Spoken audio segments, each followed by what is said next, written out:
Hello दोस्तों, structure classes में आपका फिर से स्वागत है। तो गाइस, अपन आज चर्चा करेंगे राजस्थान एग्जाम गाइड इम्पोर्टेंट कुछ क्वेश्चनों के बारे में। ठीक है। तो सबसे पहला आज का अपना क्वेश्चन है, डोगरी भाषा श्रेणी में साहित्य अकादमी पुरस्कार 2024 है, वो किसे दिया गया, वो भी मरणोपरांत के बाद।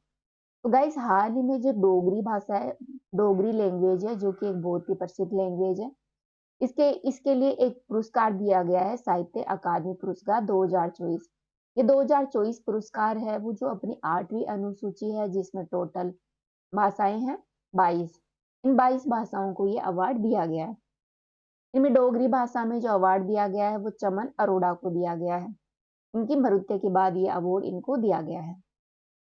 आगे है, हाल ही में चर्चाओं में रही रूमेटिड गठिया ए आर ए नामक एक बीमारी है, जिसका पूरा नाम है रोमेटिड गठिया। ये किस बीमारी का एक रूप है? तो दोस्तों, इस बीमारी में क्या होता है कि व्यक्ति की जो बॉडी होती है उसमें सूजन आ जाती है। तो ये एक सूजन संबंधी बीमारी है, ओटोइमेन्यू। नेक्स्ट क्वेश्चन है अपना, किस मंत्रालय ने युवा संसद योजना 2.0 की शुरुआत की है?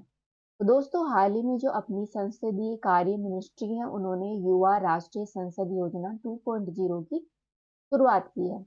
इस योजना के बारे में जाने तो इस योजना का प्रमुख उद्देश्य है जो युवा लोग हैं उनको लोकतंत्र से जोड़ना। ठीक है, ये इसका महत्वपूर्ण उद्देश्य है।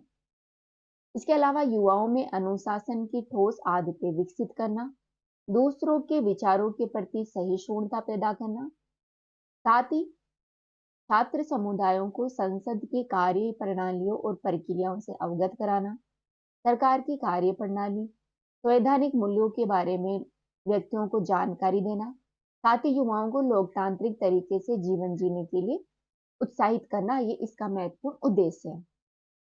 दोस्तों, यह योजना है वो वेब पोर्टल देश के सभी नागरिकों के लिए 3 अलग अलग तरीकों से मंत्रालय के युवा संसद कार्यक्रम में भाग लेने में ये सहायता करता है। जिसमें 3 जो इसके अलग अलग तरीके हैं, इसमें पहला है संस्थान की भागीदारी। दोस्तों, इसमें सभी शैक्षणिक संस्थान पोर्टल पर उपलब्ध जो दिशा निर्देश है, इनके अनुसार युवा संसद की बैठक का आयोजन करके इस श्रेणी में भाग ले सकते हैं। साथ ही कक्षा 6 से कक्षा 12 तक के जो छात्र हैं, उनको किशोर सभा उप श्रेणी के लिए इसमें शामिल किया गया है। वहीं ग्रेजुएशन करने वाले और जो स्नातकोत्तर विद्यार्थी हैं, उनको तरुण सभा उप श्रेणी में इसके लिए चुना गया है। राइट। साथ आगे है समूह भागीदारी।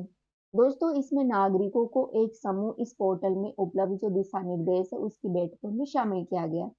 व्यक्तिगत भागीदारी की बात करें, इसमें तो कोई भी व्यक्ति है वो कार्यरत भारतीय लोकतंत्र के विषय पर इसमें शामिल हो सकता है। इसमें प्रश्नोत्तरी होती है, इसमें वह पार्टिसिपेट कर सकता है।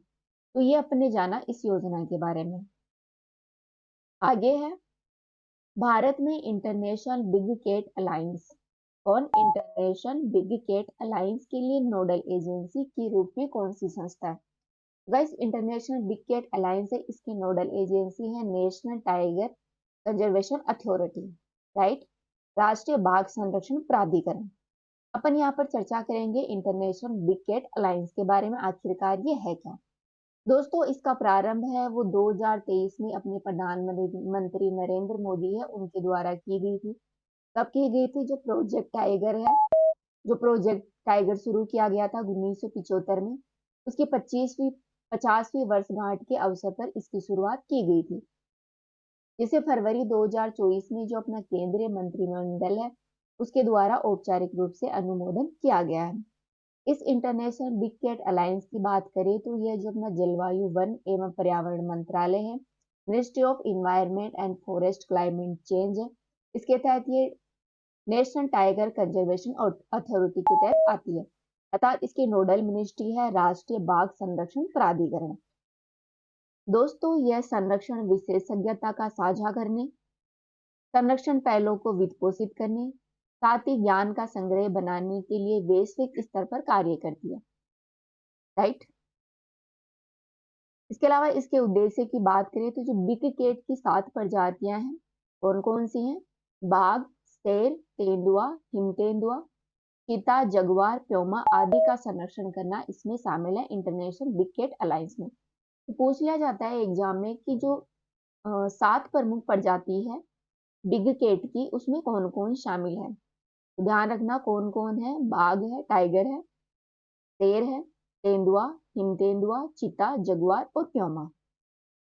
जिसमें से गाइस इंडिया में बाघ